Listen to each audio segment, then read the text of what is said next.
He's honest, too. That is Clinton Ware, and he joins us now live. And Clinton, it doesn't take long to know that you're a funny guy. We've chatted before the show. What led you into this career specifically?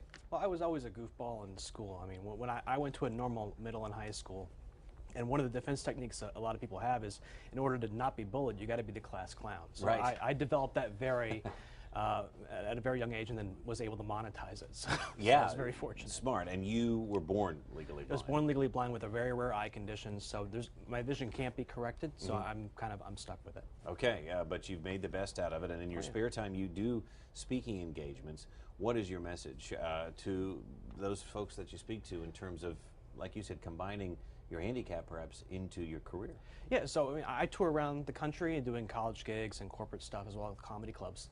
And usually there is a local organization that deals with blind and visually impaired people and helps them gain independence. So I come in to talk about my life story.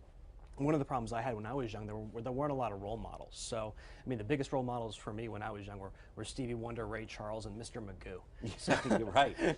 So I want to show them that, that there's a lot of successful people that have visual impairments, and want to show them what is possible if they just apply themselves and work to gain independence. And technology is helping with that. It really is. So it's the great equalizer, right? 30 years ago, there weren't a lot of technology jobs. Because that industry is growing so fast, blind people are able to do jobs like database administration, development, etc. they couldn't do before. I mean, text-to-speech programs have been around for 20 years, as long as computers have, and allowing them to get those develop those skills and focus on those vocations is really helpful. Because many of those jobs you can work from home. It used to be a big issue for blind people actually getting to work, but right. a lot of those roles are remote now, so yeah.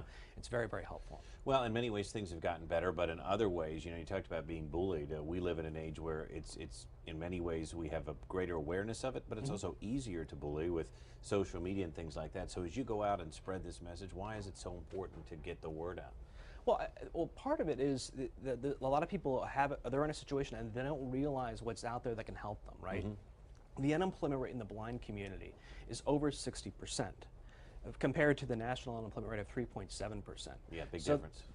So there's a level of naivete, or just not really knowing what's out there, and there are people and organizations to help you. So building confidence and independence allows you to not really be cared about being bullied, and it defends you from that. So. Yeah, and plus it places you in a career where you can build that confidence. Absolutely. Yeah. Well, how can folks keep up with what you're doing, Clinton, if they want to come and hear you do your stand-up? Yeah, go to ClintonWareLive.com. My schedule's on there, and if I'm not performing at a comedy club you want to see me at, just call them and tell them to book me. Okay, wonderful. And I assume some clips are online as well. Oh, absolutely, yeah. All right, well, thanks for stopping in today. Appreciate your message, and thanks for coming in. Thanks for having me. Okay, wonderful. Clinton Ware, everybody.